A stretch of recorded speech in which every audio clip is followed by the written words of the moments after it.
Hey guys, welcome to my studio and thanks for dropping by.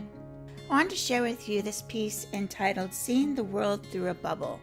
So many times we get preoccupied with the things that we're doing or our own lives, and we lose focus of the world around us, and we essentially look at ourselves or our life through a bubble with skewed views when there's so much more to experience. I began this piece by basing in the colors in the background and the foreground using pan pastels on Uart 600 sanded paper. This is the first time that I've used pan pastels, and I am so impressed with this medium. It allowed me to put down the base colors very quickly, and it blends beautifully. Be on the lookout for a product review of these pan pastels. So after putting down the base color, I added highlights and shadows and blended that out, and I kept working until I got it the way I wanted. Note that the background will be blurry in the final piece, so I didn't need a lot of detail, I just needed hints of the highlights and shadows because the detail is actually going to be in the bubble. As I mentioned earlier, the layering process is really easy. I can put lights on darks, darks on lights. It blends just beautifully. I am so astonished with this product. I know I said that before, but seriously, if you have not tried these pan pastels, you've got to try it. So now I moved on to the bubble, and on this I used my pastel pencils. I used a combination of the Carbothello pastel pencils as well as the Pitt pastels. I tried a little bit of the Uart, but I wasn't super impressed with them on this particular piece. I haven't given them a fair shake yet, so I do want to work more with them, but I absolutely love the Carbothello and the Pitt pastels together. These pencils along with the pan pastels are definitely a winning combination and one that I strongly recommend.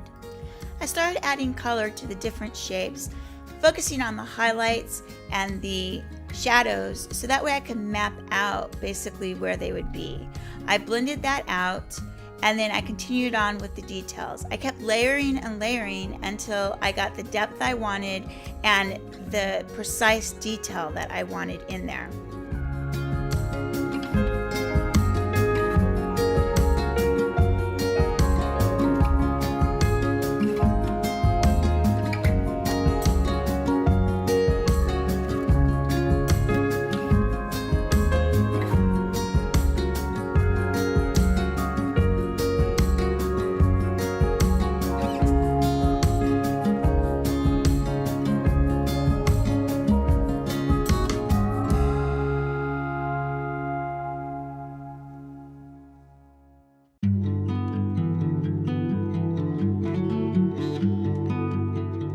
Notice as I work, the blurred shapes in the background are becoming more focused in the bubble that I'm working on. Even though the piece is not exactly a small piece, it's about 11 by 14 inches, the bubble ended up being only about, I'd say about 6 inches around. So getting the detail in such a small area was quite the challenge, and something I'm not used to working in such a small area.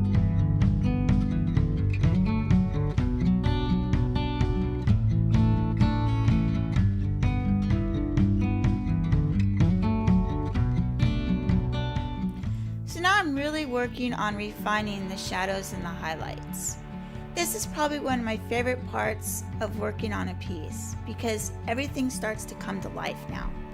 I do want to take a moment and apologize for my head popping in and out. I am working with a new camera setup, and I've tried to edit out as much as I could without having large gaps interrupting the process. So I hope it's not too much of a distraction. And please bear with me while I fine-tune the recording process and new setup.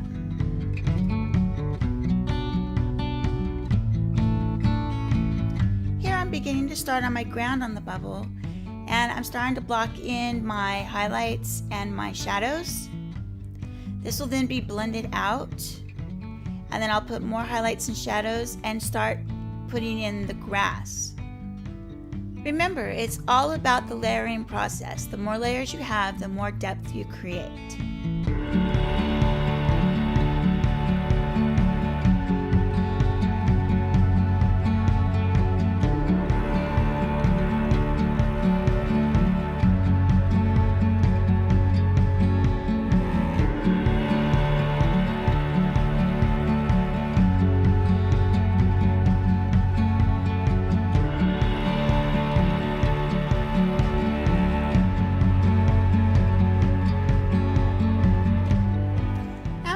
last few details on the grass and the ground area.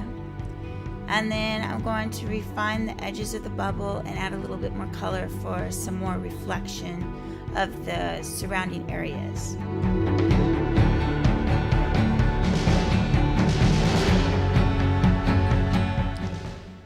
So this here is probably the worst mistake I made in this entire piece. I should have just left the background like it was, but I didn't. And I was way happier with the shapes and the background and the blurriness, just the overall look. I was way happier before I even touched it. So now we're going into the wooden stump. Now, this was probably the most challenging until I had a conversation with Will Stoller of Unmasked Art. He gave me a different way to approach this. Though I didn't use his exact suggestion, I did take what he said to heart, and then I used that information and applied it to how I was doing it. And I have to say, I was just absolutely beside myself with the way this came out. This is probably my most favorite part of this entire piece. I was actually surprised that I struggled like I did at the beginning, because I typically don't with wood grain. I can do wood grain in just about every other medium, but for whatever reason, these pastels, I just could not wrap my head around it. But determination persevered, and it just came out beautifully. While I finish the details on this piece, don't forget to hit subscribe and the bell notification so you don't miss out on any future videos or live streams. Also, don't forget to hit the thumbs up and leave your comments down below. I would love to hear what you think of this video, as well as any ideas you have for any future artworks or mediums you would like me to try. Until next time, keep on arting, and I'll see you soon. Bye!